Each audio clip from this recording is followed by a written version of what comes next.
This presentation is based on the work of Alan Deutschmann. He published an interesting article that went viral in the so-called blogosphere a few years ago that I picked up. And then he went on to publish a book in 2007. And he begins by asking the question, suppose your life is threatened, but you could save your life if you made a permanent change in your lifestyle. Would you change? Now, if you said yes, research shows that you're probably wrong. Let's take the case of someone who goes in to see their medical practitioner, their doctor, with a serious heart complaint. And the heart condition is caused by lifestyle, lack of exercise, poor diet, and so on, overweight. Usually, the counsel from the doctor is, you got to change or you'll die. Now, the statistics are alarming. It's 9-1 against you changing. You might change for a few weeks, but after about 6 weeks or so, most of us revert back to our old lifestyle. He talked about a conference hosted by IBM in 2002 in New York. This was one of a series of conferences that IBM hosts, gathering experts from all over the world to talk about the big social problems. In this case, the crisis in healthcare.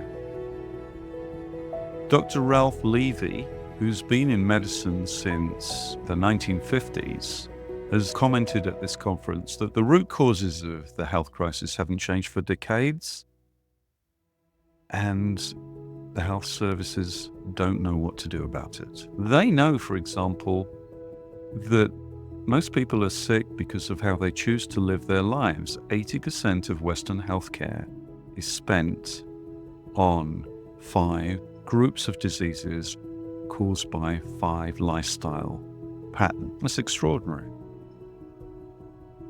Why is it so hard to change people's behavior? That's the key question.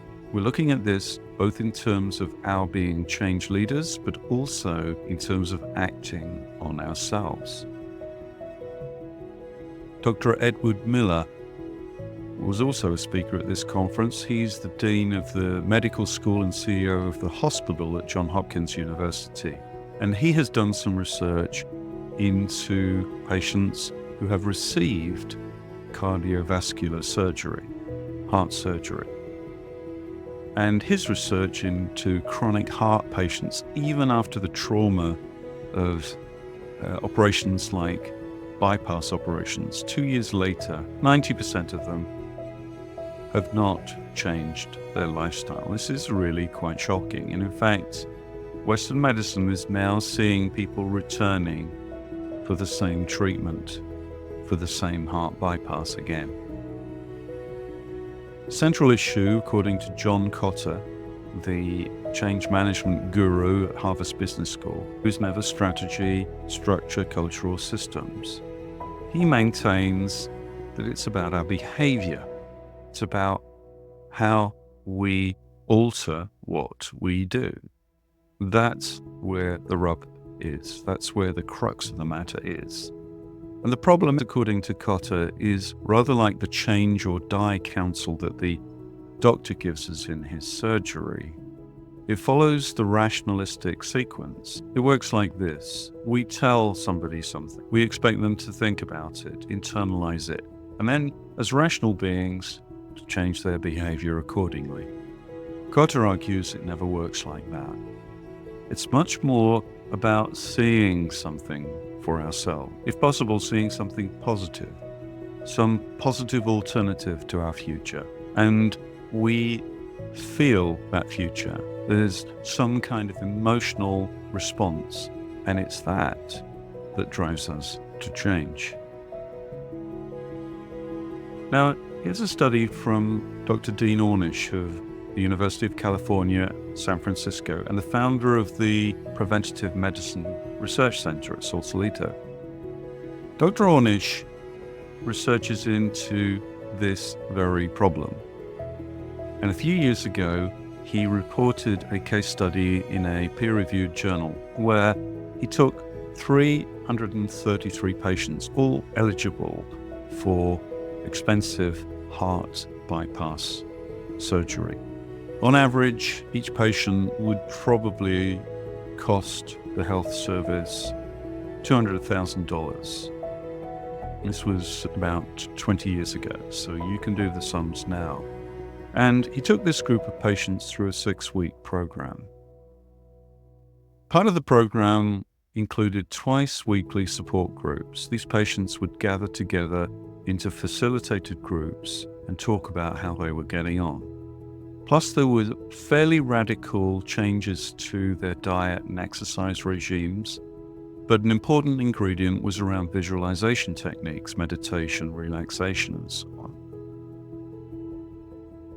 What he discovered was that after 3 years going on from this 6-week program, 77% of that study group had still stuck with their radical lifestyle changes. What a difference. 8 out of 9 against revert to their old lifestyles even after traumatic surgery, compared to Ornish's results. 77% had stuck with lifestyle changes. What's going on? Well, if we look at the elements of what he did in the process, a pattern emerges here. It's radical, it's framing, and it's supportive. For example, framing the change in the way we traditionally do as a fear of dying, well, that's not terribly effective if the person who needs to change isn't particularly enjoying their life anyway. Who wants to live longer when you're in chronic emotional pain? Good question. But in Ornish's study, the buzz that went around the support groups very quickly was, hey, I was able to run for the bus for the first time in years yesterday. Or for the first time ever, I've been able to play with my grandchild. This is a powerful quote. Joy is a more powerful motivator than fear. We need to connect with joy if we're to change in any sustaining way. George Lakoff, the neuroscientist, was also there, and he argued that a lot of our change propositions that people argue with us to change, or we try and help other people to see change, is around facts. But he says it's about how they approach what is their frame of reference to that change rather than the facts. His understanding of the way our brains work, they don't work by atomized independent facts, but it's around patterns. It's about the frame of reference. And Howard Gardner, MacArthur Fellow of Harvard Graduate School of Education, also said that when we get in public presentations addressing diverse or heterogeneous audiences, the stories must be simple, they must be able to relate to them, and it must create something positively, emotionally resident with them. How often have you and I sat in a presentation with a mixed audience and it was a complex argument, lots of PowerPoints, lots of rational discussion, very little emotional connection, and often quite negative? We can change that. But also, the change that Ornish took his 333 patients through was really quite radical. And it seems that we underregard or back off from radical change rather too quickly. Sometimes radical change is often easier for people than small incremental ones, which just seem annoying and people sort of shrug off. But also the radical change itself is encouraging, because if it's properly constructed, it ought to give some early results, some early positive results, what we call early benefit realization in business. And this is really important to encourage people along the road. They need to get some reinforcement back early on that all this pain they're going through is paying off. And then the third element is that he created a supported change. It was by mobilizing the good news among these patients across the small group that others in the groups were encouraged. And they said, well, that could be my story. So someone said, you know what, for the first time, I went back swimming. I haven't been able to swim for 5 or 6 years. Or I went cycling the other day. Or I played badminton with my kids. And somebody else in the group says, I could do that. They were like me. I could do the same thing. So it's the mobilizing of these testimonials, these good news stories that really were a powerful element in the whole mix. So framing the change carefully, making it radical, making it supported. So what does this have to say about our achieving lasting, better change in our organizations, in our teams, but perhaps most importantly, in ourselves?